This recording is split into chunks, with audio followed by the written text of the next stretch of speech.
Sabata 7 Jona mandra-pahatonga antsika rehetra ho amin'ny firaisan'ny finoana sy ny fahalalana tsara ny zanak'Andriamanitra ka ho lehilahy lehibe mahatratra ny ohatra ny halehiben'ny fahafenoan'i Kristy. Efesiana 4:1-7. Ho lehilahy lehibe mahafinaritra satria rehefa mitombo manomboka amin'ny zaza dia mitombo dia lasa lehibe ny afatra omeny tompo amintsika, ary ny fanirian'ny tompo ho anao amin'ity andro anio ity dia ho lehilahy lehibe eo amin'ny ara-panahy, ho lehibe eo amin'ny fatokiana an'Andriamanitra, ho lehibe amin'ny fahalalana an'i Jesosy Kristy. Mahafinaritra ny teny izay novakiana teo, ilay voalaza amin'ny Efesiana 4:7 hoe mahatratra ny ohatra ny halehiben'ny fahafenoan'i Kristy. Mahatratra ny ohatra ny halehiben'ny fahafenoan'i Kristy. Arakaraka ny androsoantsika tsikelikely ry havana malala amin'ny lalan'ny fankatoavana no hatakarantsika ny fahamarinan'ilay teny fikasana hoe izay miezaka halalan'i Jehovah dia ahafantatra fa mahatoky toy ny maraina ny fiposahany. Ao amin'ny Hosea 4:9-7 no milaza an'izay teny izay. Misy fahazavana mamiratra kokoa ho an'izay rehetra manaraka ilay fahazavan'izao tontolo izao dia tsy iza fa Jesosy Kristy.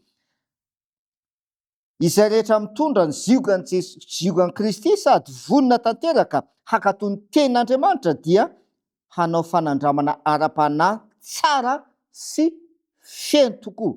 Hifaly amin'ny fitahiana azony izy vokatry ny afiainany fiainany miaraka amin'i Kristy ao amin'Andriamanitra.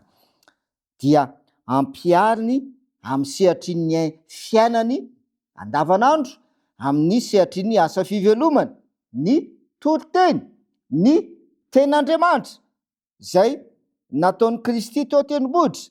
Haitsika zany afatra sy toriteny izay nomeny Jesosy teo tendrombohitra izany, voalaza ao amin'ny Matteo 5:5, izany afatra izany tsy mba mampiasa mizana mandainga izy, mangalatra zany na manao zavatra tsy marina, ary halany ny fitaka sy ny hafetsen-dratsy amin'ny varotra.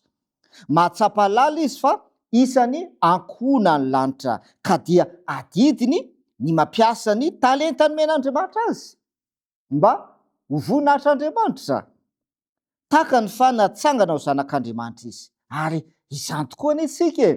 Ny tenin'Andriamanitra anie dia milaza mihitsy any amin'ny Jaona 1:7, ny 2 dia hoe endre manahoana fitiavana naseho antsika dia niantsoana antsika hoe zanak'Andriamanitra sady izany tokoa isika. Ka noho izany dia tsy mahalala antsika izao tontolo izao. Ry havana malala, natsangana ho zanak'Andriamanitra isika, ary izany tokoa isika dia aoka ho tsaronao mandrakariva izany identitéanao izany isan'andro. Ka tsy maintsy, satria zanak'Andriamanitra isika dia tsy maintsy miasa amin'ny olona rehetra tahaka ny nataon'i Kristy fony izy teto an-tany.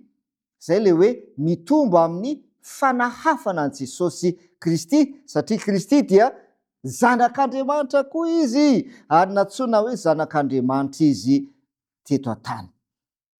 Asa feno fahazotoana sy fitozona ny asan'ny kristianina marina. Mitondra ny ziogan'i Kristy mandrakariva izy, ny kristianina zany manana fanetrehentena marina, ary tsy mba miresaka amin'ny fahaizany na ny zava-bitany. Be ny zavatra mbola tokony hianarantsika momba ny toetra kristianina marina zany. Tsy misy febebona velively izany toetra kristianina izany. Tokony hameny tahotra masina ny fanahintsika, ny voninahitra sy ny fiandrianan'Andriamanitra, hampietry antsika eo amin'ny vovoka eo anatrehan'Andriamanitra, manana fanetrehentena eo anatrehan'Andriamanitra, fa tsy mieboebo na manandra-tena ny fietren'i Kristy, ny fangorahany lalina sy lehibe, ny fahalebe-panahiny sy ny fitiavany dia omenantsika mba hanamafy ny fitokiantsika aminy sy hanafoana ilay tahotra izay manandevo antsika. Iriny Tompo ny hanolorantsika tena manontolo ho amin'ny fiainana kristianina mafy orina sy milamina tsara. ary izany indrindra no tiany Jesosy iainan'ny kristianina tsiraray avy. Koa aoka ry isika amin'ity andronio ity, tsy anaiky atao hoe zeny ara-pivavahana. Mampieritreritra ilay teny hoe zeny ara-pivavahana. Tsy mitombo ny tiany olazaina amin'izany. Tsy maintsy mitombo hatrany isika ka ho lehilahy sy vehivavy lehibe mahatratra ny ohatrin'ny alehiben'ny fahafenon'i Kristy, dia hitoetra ao amin'izay rehetra miteny ao am-pony hoe midira i Jesosy Kristy. Kiny izay rehetra manam-paniriana hanaraka azy. Tean'Andriamanitra moa dia milaza Apokalipsy 7:20, manao hoe indro rehefa mitsangana eo am-baravaranao ka mandondono. Raha misy mihaino feoko ka mamono varavarana dia hiditra ao aminy aho ka hiara-misakafo aminy. Ravana malala, te hiditra eo amin'ny fiainantsika Jesosy Kristy, ka mba ho lehibe ao amin'ny Kristy isika, tsy ho zeny ara-panahy fa hatratra ny alehiben'ny fahafenon'i Kristy. Andeha ho antsika ambavaka ary zany. Rainay izay ny an-danitro, tena fanirianay Tompo mba ho lehilahy sy vehivavy lehibe ao aminao Jesosy, ka hatratra ny ohatry ny alehiben'ny fahafenon'i Kristy, mba tsy ho zeny ara-panahy fa hitombo hatrany, ka ny fiainanay dia voaafina ao amin'i Jesosy Kristy, ka ny zahoanay, ny avinavina, ny fihebeboana, ny fiheverantena maro samihafa dia ahetry avokoa izany, fa aoka ny fahafenon'i Kristy no hameno ny fiainany tsiraray avy. Tanterao aminay izany Tompo amin'ity andro anio ity, ka mba ahatsapa fifaliana izahay miaraka aminao.